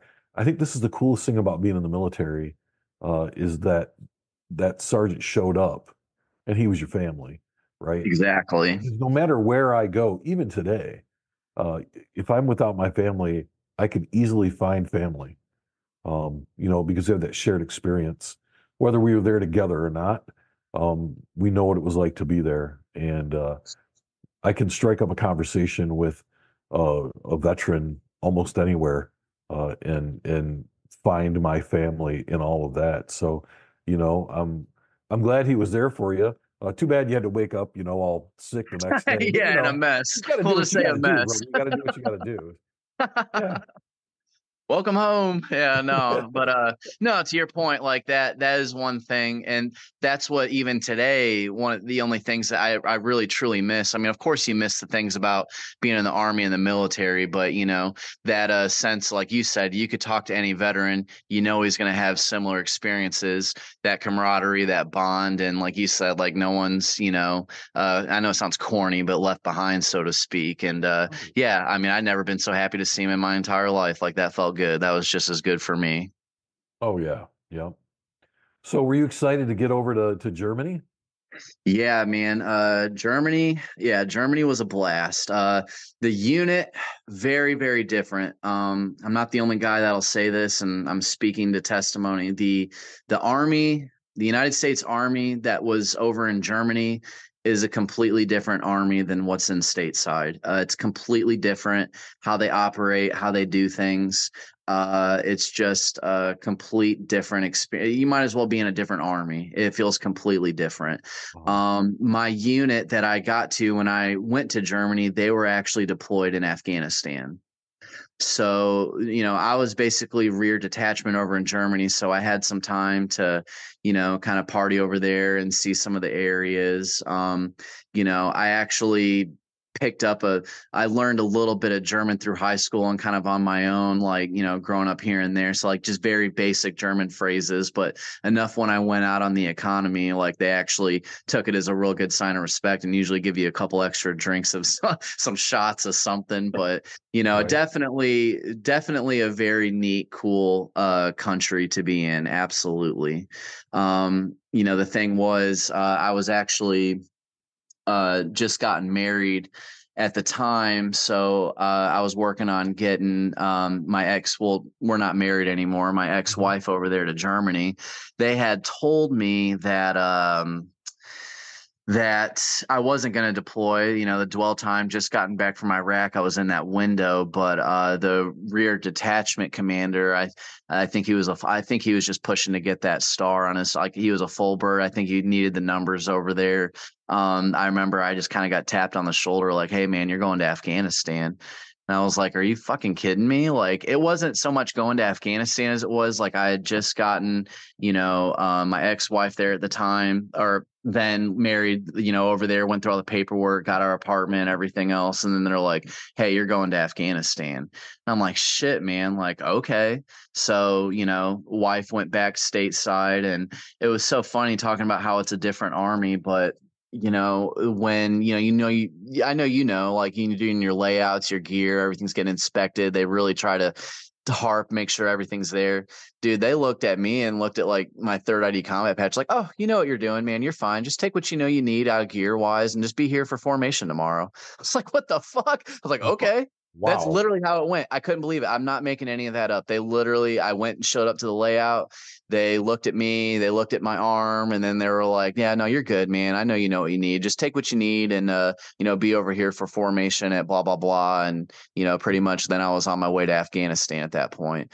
But it was funny because one of the guys that I was in Iraq with, in third ID with, was over in Germany with me, off house, the one I was telling you about that was my driver that night in that city in that one little situation. But him and a couple other guys I met that were from third ID different units over in Germany with me, we were all just in my apartment, I think, getting our gear together, watching, fucking Platoon with Charlie Sheen the night before, just getting ourselves amped up. Because at that point, I'd already deployed before. I knew what I was getting into. So like that, talking about that excitement, feeling like, well, at least I can go over there and I can chew some of that dirt up and see what it's like, kind of thing. And my dad actually, I want to say let me back up. When I was in Iraq, my dad was in Afghanistan. My dad deployed in 2003 to Iraq, way before obviously I went into the army. But there was a point, I'm like the only, that was a hard one for my mom because, my dad, I'm trying to think of the time wise or whatever, but there was one point where, we were both deployed. One was, I might be getting this mixed up. He was somewhere. I know at one point we were both deployed at the same time though. And I know that was kind of tough for my mom. Oh yeah. Yeah, absolutely. I'm trying to really kind of remember, like, I know I kind of trailed off where I was at, but yeah, no. And, Afghanistan, it was a shorter deployment. I think it was only like maybe 3 months. I'll tell you what, the main thing that I remember more than anything was the living conditions in Afghanistan, where it was just night and day compared to Iraq. It was so shitty, man. All of our food, mail, everything had to get airdropped. It's kind of funny, cigarette smoker. When I went over there, I thought it'd be like Iraq. There could be a little PX on the base where you could just buy cigarettes with a debit card. You're over on a mountain out in the middle of Afghanistan. Like everything is like you had to, do cash. Like, you had to do like money requests and fill out paperwork and everything to get cash. So I'm like sitting there. I get to Afghanistan. I got like 1 pack of smokes. I got like 1 bag of gear. I got like nothing, like basically what I could take from Germany with me. And I remember asking around like, hey man, where do you get the cigarettes? Like, oh, you get them here, but you got to, use cash, da, da, da, da. Well, one of the dudes I met, that was going to be stationed with me in Germany, that was in my platoon over there in Afghanistan. He was like, look, man, like I can get this poker game going and, I can probably, like if you know how to play, like I'll do some dirty tricks with the cards and I'll make sure you can get some cash. So I know that's shitty, but being a cigarette smoker and wanting your cigarettes, I was like, yeah, man, sounds good. So, I had a little dirty poker game and basically I gave him a portion of it and I was able to get my cigarettes until I could get squared away with getting some cash for, like until the bird can come next time to do the money orders or whatever it was. But yeah, used that, got some cigarettes, got some socks, and yeah, I was in Afghanistan. So how was that deployment? Again, it was short, so it wasn't bad. I didn't do a whole lot, did a lot of radio guard. Like I said, the platoon, my platoon that was there, they were out most of the time. They would be on extended long patrol. I remember they basically, to make a long story short, there was one time where they had came back and they were like, okay, hey guys, this is Terstriep, da da da. Oh, cool. Hey man, what's up? Because obviously, like I said, previous deployment, already, been there, done that kind of thing. And then I remember, I forget how it went down, but I remember our company first sergeant was like, well, hey, you guys want to take him out with you on the next one, like on the next patrol? And then I remember my platoon sergeant, for whatever reason, was like, no, like we're not doing much over here, doing anything, like, and just keep him back here. So I just did a lot of radio guard, and that was pretty much it. But, luckily for me, I should say, is like right after we left, 10th Mountain took over. And I remember like when we were on our way back, like literally shortly after leaving the base, we got the call and like, hey man, like, they were just sitting there throwing like RKGs over the wall and everything. So kind of just, right place, right time, got there, and basically long enough to see that, yeah, it sucks over here, and did a lot of radio guard and stuff between the platoons, but that was mostly it, man. Not really a whole lot of nothing. Okay. And then when you got done over there, you ended up redeploying to Germany. Yes, and the thing was, with that, we knew when we got back to Germany that our unit was disbanding. It was shutting down. So guys were going to be going back stateside to stateside units. And of course, I'd been with these guys over in Germany for a while, like got to get close with them, but they're asking like, hey man, what's the army like in the state? Because a lot of these dudes, they went to basic, they went over to Germany, and they never even been in a stateside unit. So they had no clue what it was even like. So I'm just kind of telling them and letting them know how it's going to be, and, what to expect and everything else. And, it was basically like out of the guys over in Germany, because they were shutting down the combat arms over there. So it was like, a chunk of you guys are going to go to Fort Hood, and a chunk of you guys are going to go to Fort Drum in New York. And I was praying for Fort Hood in Texas, man, because I heard it's just flat. I'm thinking of the running, the PT, and, Right. I didn't care. I didn't care for being cold too much. Like, I know 10th Mountain, they're big, they're notorious ruck marchers, and, they like going through the snow. And then I was like, they can have that shit. I don't want to be in 10th Mountain, man. But, I ended up, getting what I wanted. I ended up getting orders to go to Fort Hood, and I spent my last year there in Fort Hood when I ended up getting leading up to getting chaptered out of the Army. Honorable chapter, but chaptered all the same. Okay. So let's talk a little bit about that. You come back and do the rest of your time, and then you are getting out of the Army. Tell me a little bit about that. Well, it was really weird because I had no clue I was getting out when I did. We did a height and weight, and again, this is when Obama was still president. The combat arms, the military funding was just getting slashed. So, they were looking for reasons, like they needed numbers. Like I'm sure it got tasked down from higher up, like, hey, we need numbers from you. We need numbers for you. Like we need to, basically downsize and get guys out of here, kind of thing. Well, I was overweight. I mean, I for my height, like the height and tail, like that was like unheard of when I went in the Army in 08. Like, dude, if you could pass your PT test and you could carry your buddy out of a firefight, we don't care how fat or skinny or, what you weigh. Right. Like we don't give a shit. But, when they needed numbers, and it's funny, we just taken a PT test. I just passed it. And again, I already graduated the NCO Academy in Germany. Like I'm thinking, okay, I've already been deployed, been to Iraq, been to Afghanistan, graduated the NCO Academy. Like all I have to do is go to the board, answer a few questions, and then I can make my 5. But passed my PT test. And then, maybe a week later, they were like, hey, man, you need to go to the platoon sergeant's office. So I go in there like, hey, what's up, sergeant? And he's just like, you're getting chaptered out of the Army. I'm like, for fucking what? I literally, that's exactly how I said it. I dropped all military bearing. They told me I was getting chaptered out of the Army, and I just kind of like laughed in his face, like, for fucking what? Just like I said. And he was like, well, you're overweight, failure. I was like, I almost took it not as a joke. Like I could tell he was serious, but I was like, really? Like, cause that's all I'd been doing. I'm 23 at this point. I went in when I was 18. Like that's the Army was all I knew. And, again, kind of earlier in the conference, it's all I've ever accomplished. So I'm like, okay, well, I don't know what this process is going to look like. And, yeah, it was interesting for sure. They said, it's going to be an honorable chapter. I think it was a chapter. I'm going off memory here. I might be wrong. Like chapter 18, height and weight failure, whatever. But yeah, that's what that was their reason for getting me out.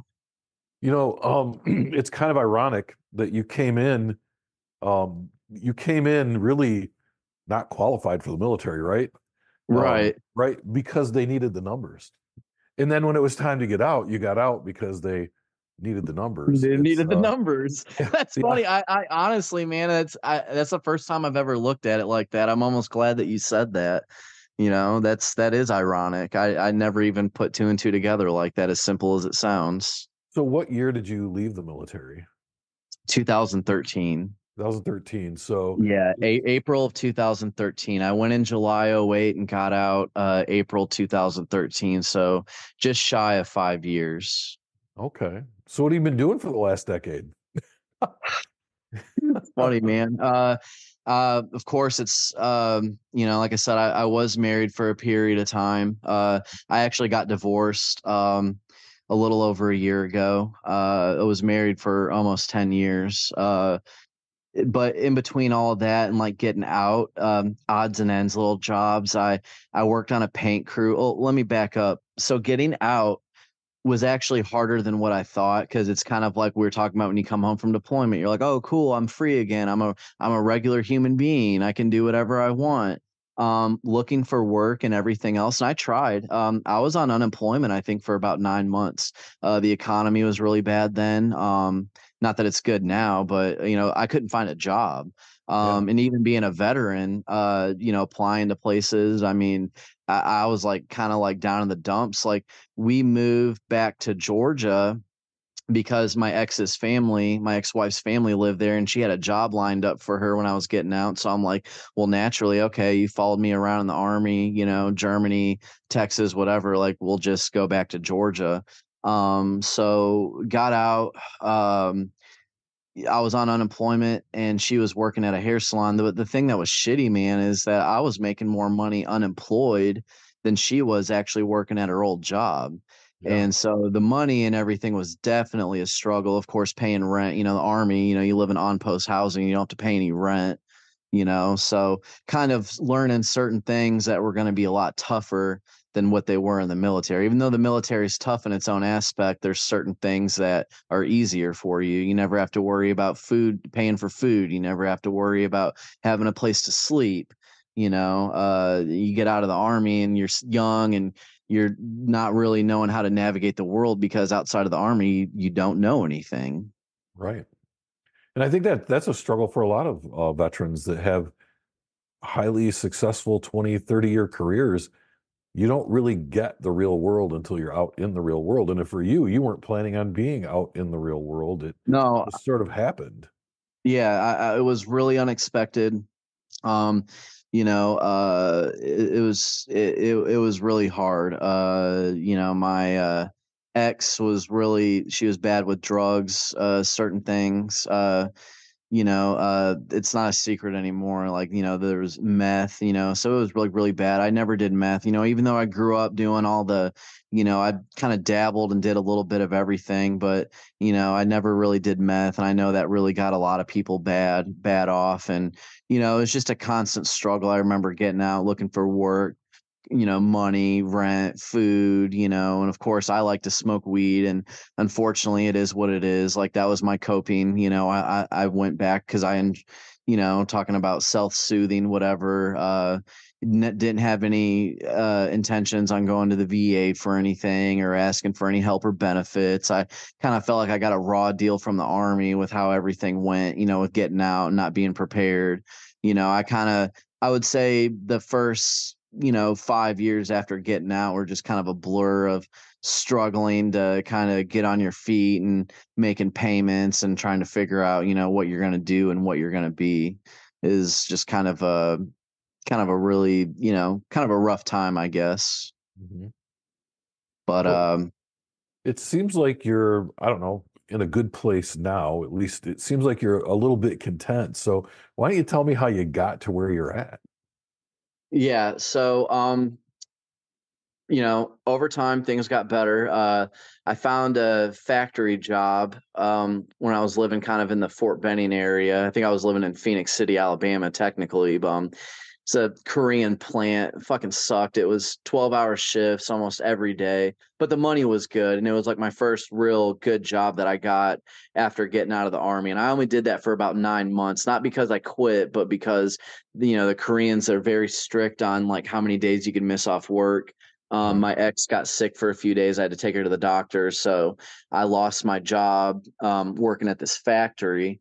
And after that, I worked on some little paint crew for like a month, getting paid under the table. But what actually kind of led me up to kind of being successful now, if you will, is I got a job. It's so funny because it's like one of those jobs I never anticipated I would do. But fertilizing lawns, spraying weeds, doing chemicals, insecticides, and stuff like that. Yeah. I got going doing that when I was 25 for a company, Scott's Lawn Service. They're shut down now. True Green bought them out, but I've been working with this company, the owner of the company that I started with now for like 7 years. And just kind of stuck with that. The salary job, the pay was good, and kind of got away from drinking as heavy. And actually the last, I'd say, a year ago, well, not quite a year, but I quit smoking weed. I still drink, but I don't drink like how I used to back when I was in the military, or Right. like how it was like when I was explaining when I got home, kind of thing. But um long story short, I know I'm kind of blurring this and not being too specific, but like I said, I did get divorced a year ago, and that was kind of like a tough experience. But one door closes and another one opens. I actually reconnected with this girl I met when I was 19. Well, she's a woman, but like, we were 19, we were kids. Oh yeah. One of my first passes I met when I was in Fort Benning. I went to Panama City and met this girl named Lauren.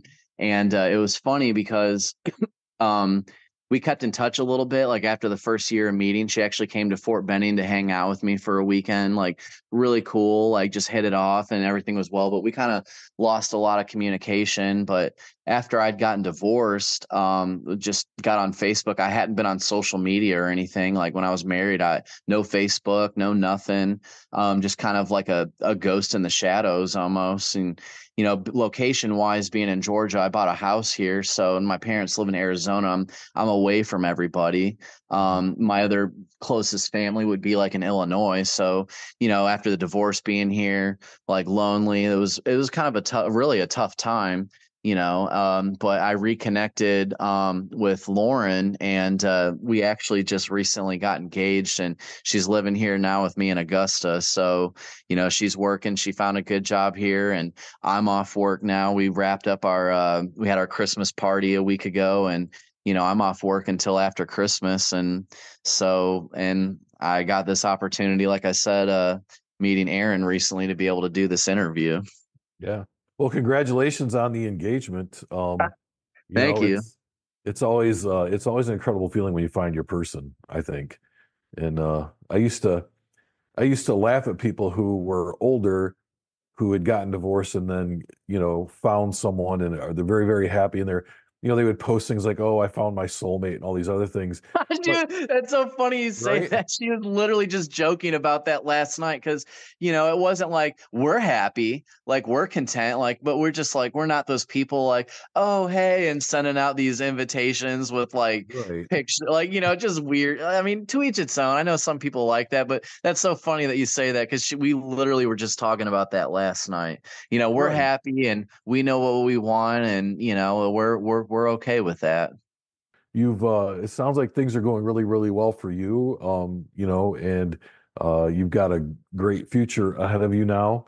And I think as we kind of wind down the conversation, unless there's something that we've not covered, what I'd really like to hear from you is, these stories are going to be archived and saved for forever, essentially. And so, if you think about like 100 years from now, if somebody's listening to your story, what would you like them to take away from our conversation today? What message do you have for them? I would say that, there might be some days and some nights where you just don't see a way out, and it's going to be nothing but turmoil and struggle, and you just don't know what to do with yourself. But if, if you just keep digging and keep fighting and try to be the best person that you can, usually things will end up right, wrong, or indifferent going your way. I mean, just people have been there and stepped in my life when I least expected it. And, random courtesies and little moments here or there. I'm not a particular religious person by any means. I just believe that, if you do the best that you can, good can come your way, and just don't give up, And again, I kind of said it recently, one door will close, and that might feel like the end of your world, but another one could open, and you got to see what's on the other side. Thanks again, Keith. No, thank you, sir. Thank you for listening to another episode of Veterans Archives, the podcast that brings you the story of the men and women who have created and lived our military history. If you or someone you know served in the military and would like to share your story with Veterans Archives, please go to www.veteransarchives.org, select the Apply Now button, and fill out our application, and someone will get right back with you. Veterans Archives is a 501c3 nonprofit organization, and we rely on the donations of our listeners. If you are enjoying these stories and you support our efforts, please go to www.veteransarchives.org and select the Donate button. Any donation is certainly appreciated. Look for Veterans Archives on your favorite social media. We are on LinkedIn, Instagram, and Facebook. Just look for Veterans Archives. Like, follow, and share our page. We'd certainly appreciate it. If you or someone you know is a veteran and you are struggling with mental health issues, please dial 988 and select option 1 for the Veterans Crisis Hotline. Please be sure to tune in next time for the next episode of Veterans Archives.